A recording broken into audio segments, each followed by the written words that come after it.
let's see. Oh, yeah, and these faxes that I just got. They sent me the same fax like 19 times, just the same thing, repeating page after page. There's nothing I could do about it. They use up my paper. Really? What was it, an ad for fax paper? No, it was an ad for one of these telemarketing firms. Can you imagine that, getting an ad for fax paper? Have you run out of fax paper recently? Yeah, They like send you 100 pages? Because I'm not here. If I was here, I would have cut it off. But, I'm not here. I also got a chain letter on the fax machine. Got a chain letter on the fax? I've gotten chain letters on the Internet. Through computers. I don't know. Because a while ago I had given out my fax number when I was into getting all these, like, junk mail on the fax machine. It was, like, the greatest thing, getting, like, mail from all these strange people. But it's getting pretty stupid now. Yeah. The number's gotten spread out too far. Yes, that does have that effect sometimes. Yeah, I mean, it was cool getting, like, these jokes and all these, like, fake flyers, like the Jesse Jackson for President thing and all those stupid... How did you get your number spread? A couple people I knew who faxed out to different... I got a couple different phone numbers of people with fax machines, and I'd fax things to them with my number on it. Making sure that it leaves my number on it. And they'd, fax to other people the jokes that I faxed out, Stupid cartoons or whatever. And my number, went from person to person, and people started faxing to all the numbers that they knew. You never faxed us anything here. Oh, I don't know the number. That's because we don't have a fax here. You see, that's little steps like that are what you need to protect yourself. I know a lot of different places with faxes, but I didn't know of the number at Stony Brook. No, we do not have a fax machine here because it's just one too many things, We have enough trouble changing the AP paper. So the fax paper is something... people would go nuts on your fax machine, though. Yeah, it would be ridiculous. And that paper, it doesn't store very well either, It turns yellow and it smells. Oh, no, you don't have a problem if you keep it in plastic in a dry place. Yeah, but who wants to do that? Out of sunlight. The future is in plain paper faxes, but they're too expensive. I'm still trying to straighten out these curled up pieces of paper I get. Yeah, it's not, not a viable option right now. I mean, it's what everybody's using, but it's not the future. What, fax machines? The kind of fax machines that we have. Fax machines that are incorporated into computers, that's the future. Where you just get like an electronic message and it's a fax. Well, the thing is, with fax machines, it's different than modems or that sort of thing, is you could just fax from any fax machine to any other kind of fax machine. And you can't modem like that. You can't modem from two different kinds of computers. Oh, well, I mean, not directly, but through a network you certainly can. But it gets too complicated. You've already reached, prices and money here. Yeah, but being... no longer a 15-second phone call. But hang on a second. Being on the Internet, have you been on the Internet? No. Okay, the Internet is an international computer network, and every student at Stony Brook is able to get an account for free. Okay, are you a student at any college? No. Okay. I'm a senior in high school. Okay, well, when you go to college, you'll be able to get an account, most likely, and that account will allow you to have free access to anybody who's on the network anywhere in the world. You can, for instance, today, I got a huge computer file from a computer system on the other side of the world. And it didn't cost anything because it's part of the Internet. I mean, it cost me what I use a particular public access system for, That's all it costs, though. Is this anything like those Prodigy or any of those stupid things? Well, Prodigy is kind of like a commercial application, but it's not really the network. It's not the magic of the network. The network itself is kind of like an educational thing. And it allows you to jump from point to point. Like, let's say you log into to a computer here at Stony Brook. From that computer, you can jump over to Holland and log into another computer, and there's no appreciable difference in time, and there's no long distance cost because it's all the same network. Okay, and as long as you have an account over there, you can do that, or you can have a real-time chat with somebody on the other side of the world as well, and of course everybody here. Or you can track down people. You can read newsletters of every different subject imaginable. And there's all kinds of newsletters going on. For instance, there's a Star Trek news group. I can ask a question and within a couple hours get an answer on just about anything. And not just that. Any topic in the world is covered. And that's what communications is all about. There's no real cost involved because believe it or not, that's what our tax dollars go for, is for education and things like that. There are phone numbers, there are toll-free numbers for everything that you've ever wanted. Information, there are government numbers. Oh, yeah. You ever call up those 800 government numbers for everything, all the different things that you could get? Well, I know there's a lot of them. I don't know them all, but... so many different free services out there. Yeah, there are lots of things that aren't very well known. But you got to find out these numbers. But the Internet is something that people are slowly getting turned on to, but it's probably the biggest revolution in communications ever to hit us. But who pays for this? It's paid for through educational grants and things like that. And of course, you know, it's what colleges do. You train people to become computer literate, and it pays off when you train people to do these things. They're not just walking away and stealing something. They're giving something back by learning. Yeah, cool. Yeah, and it's happening all over the world. And it's even happening in the former Soviet Union. And, you know, I found out today that Albania is on the net. Yeah, they have a network address. I found the name of somebody in Albania that I can send a message to. And the great thing about this is you just send a message to somebody and they get it instantly. It's just there in their mailbox, and they can reply to you instantly, or they can start a chat with you. We had a system, something like that, a couple of years ago in school. In high school. I remember going down to the library and checking the computer mailbox all the time and seeing, you know. And who could log into that? Just people in your school? Any public school. So that was on the service. Was just about every school. Which school were you?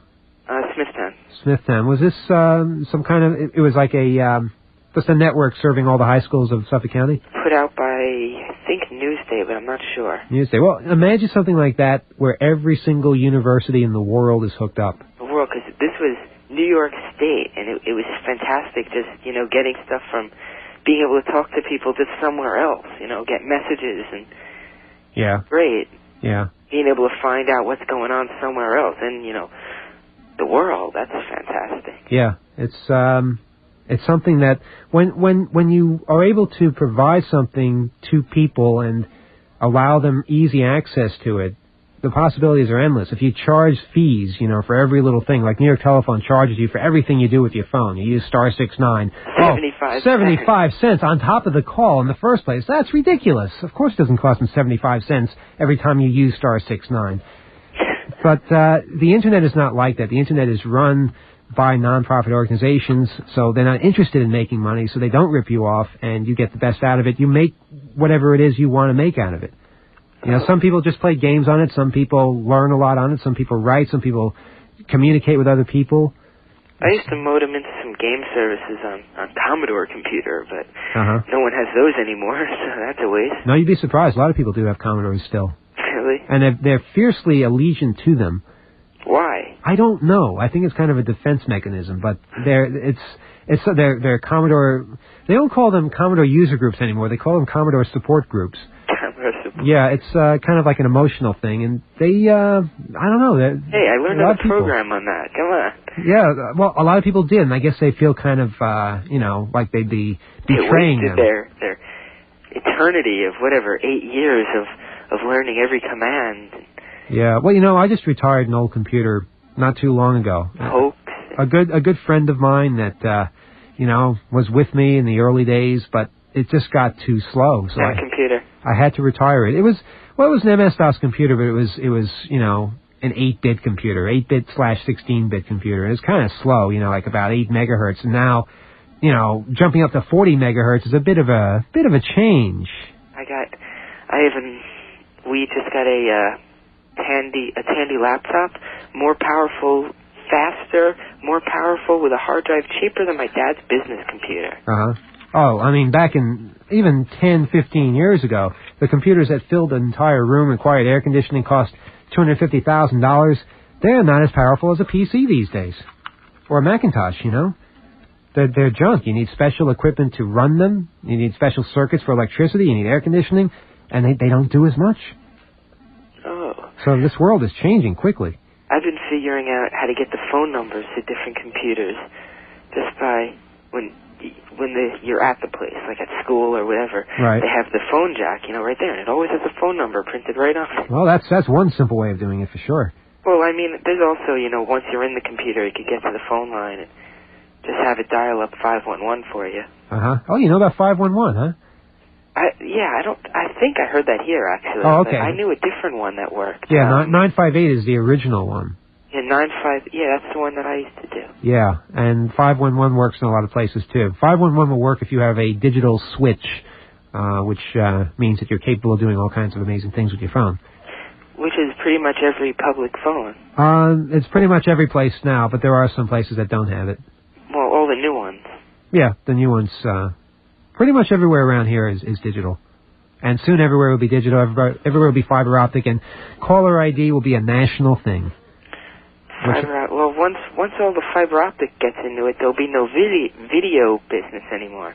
Yeah, you'll be able to see films. Telephone company will be running it. You'll be able to see films over the phone wires. It'll have better quality than cable. Yeah, but there's got to be some competition. If there is no competition... You'll be able to get the exact movie you want. Right. And you want it, and they said you'll be able to use your phone at the same time. Yeah. Oh, sure. Here at Stony Brook, we have lines that allow you to use a computer and be on the phone at the same time. It's a typical... They do that. Well, I mean, there are 4 wires on the phone, but... Well, fiber optic is different. You can do a lot more over fiber optic lines and without interfering with each other. You can have simultaneous voice conversations and computer conversations and things like that, and soon you'll be able to do video as well.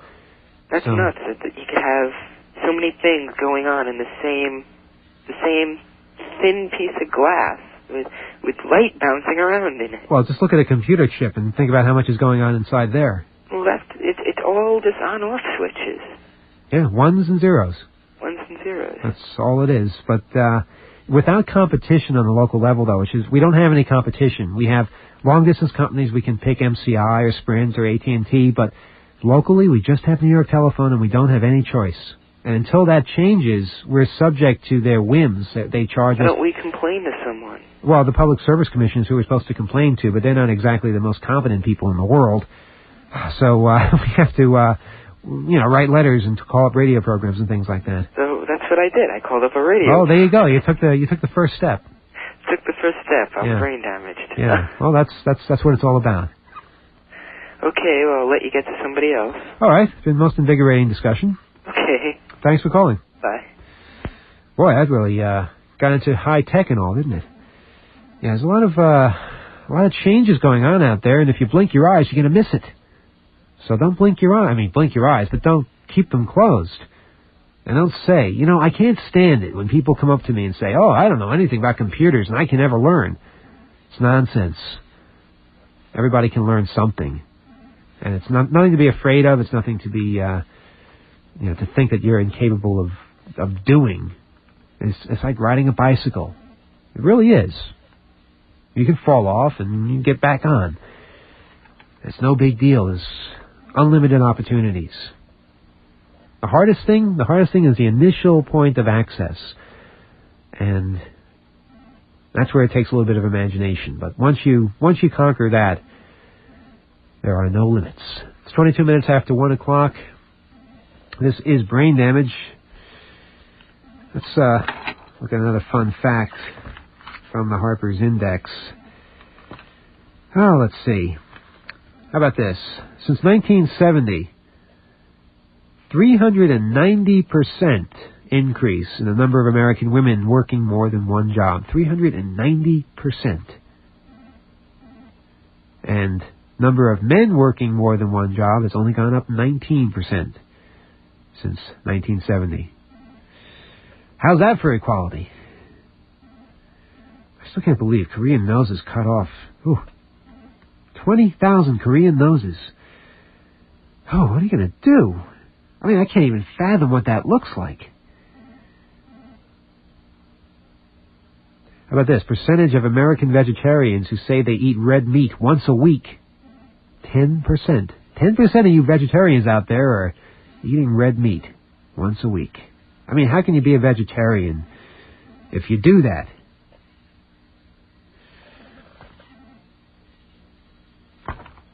I don't know, Satan and Santa, that's my favorite.